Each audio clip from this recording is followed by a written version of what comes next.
Olá, meu nome é Eduardo, eu sou médico e essa é a 13ª aula do curso Descomplicando o ECG. Hoje eu vou falar um pouco sobre bloqueios de ramos, lembrando sempre do aviso, qualquer dado falado aqui deve ser adequadamente interpretado pelo médico ou profissional de saúde antes de ser usado diretamente com o paciente. Tudo bem? Então vamos começar. Se eu fosse falar de bloqueio de ramo para vocês, de uma maneira bem simples, eu podia pedir para vocês decorarem. Sempre olhar em V1, que é aquela derivação que se a gente colocar aqui o externo da paciente. A gente lembra que V1 está no quarto espaço intercostal à direita do paciente, é a única das derivações precordiais que fica à direita. Se a gente olhar V1, bloqueio de ramo direito, teria um padrão de orelha de coelho. Seria para cima, para baixo, para cima. Um padrão Rzinho, Szinho, Rzão, linha. Padrão RSR. Enquanto o bloqueio de ramo esquerdo teria um padrão QS, ou seja, só um complexo S, que a gente chama de QS. E mais importante que isso, todos os bloqueios de ramo teriam um QRS de duração maior que 120 milissegundos. E acabarei a aula por aqui. BRD, orelha de coelho, RSR, BRE, complexo QS, só negativo. E o complexo teria uma duração total acima de 120. E por último, poderia usar um recurso mnemônico que é bem comum nas aulas de eletro, que seria, pensando num volante de um carro, desenhando aqui o painel do volante, o motorista fica aqui à esquerda, no Brasil, e se eu quero fazer uma conversão para a esquerda, se eu quero virar para a esquerda, então eu tenho que ligar a seta primeiro.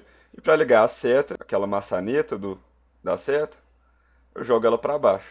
Então, esquerda, eu quero virar para a esquerda, eu tenho que jogar a seta para baixo. O bloqueio de ramo esquerdo tem um complexo QRS predominantemente negativo. Ao contrário, se eu quero virar à direita, tenho que pegar essa mesma alavanca, só que eu jogo para cima. Então, virar à direita, o BRD, o complexo QRS predominantemente positivo.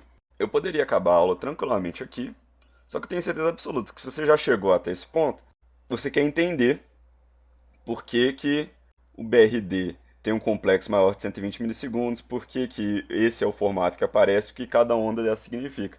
Então, a partir de agora, eu vou tentar explicar com mais detalhes, beleza? Então vamos começar.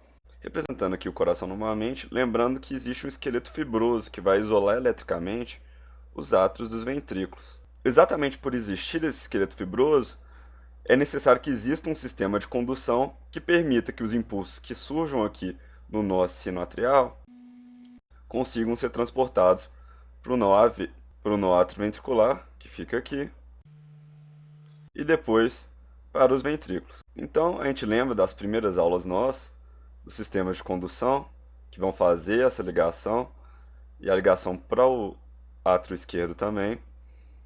E daqui é que a nossa aula começa. Esse sistema de condução a gente lembra que faz com que o impulso conduza de maneira muito rápida, e quando ele chega aqui, lembrando que é o ventrículo esquerdo, veja como as paredes são mais grossas, a gente tem um ramo fascicular anterior, que vai pegar a parte anterior do ventrículo esquerdo, um ramo posterior, que vai pegar a parte posterior do ventrículo esquerdo, e os dois juntos. Então, o que a gente chama de ramo esquerdo. Então, o ramo esquerdo nada mais é que o fascículo anterior com o fascículo posterior. E do outro lado do coração, apenas um fascículo, então por isso que a gente só dá nome de ramo direito. Tranquilo? Anotar aqui alguns conceitos chaves que eu preciso que todo mundo saia daqui com eles bem frescos na cabeça.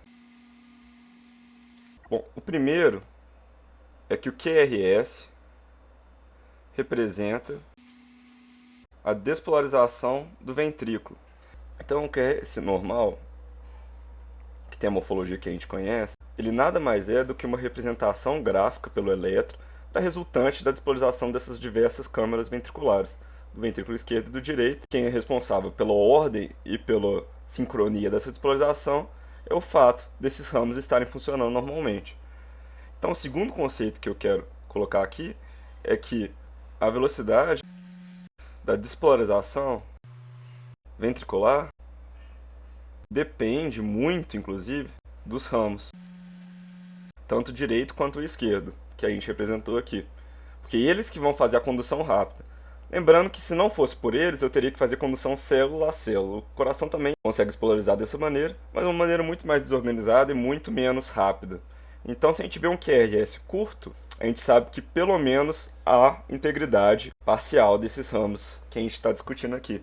E o terceiro conceito, um bloqueio total de qualquer um dos ramos, algumas fontes vão chamar isso de terceiro grau, principalmente as fontes mexicanas de elétron, é igual a um QRS com mais de 120 milissegundos de duração, ou 3 quadradinhos.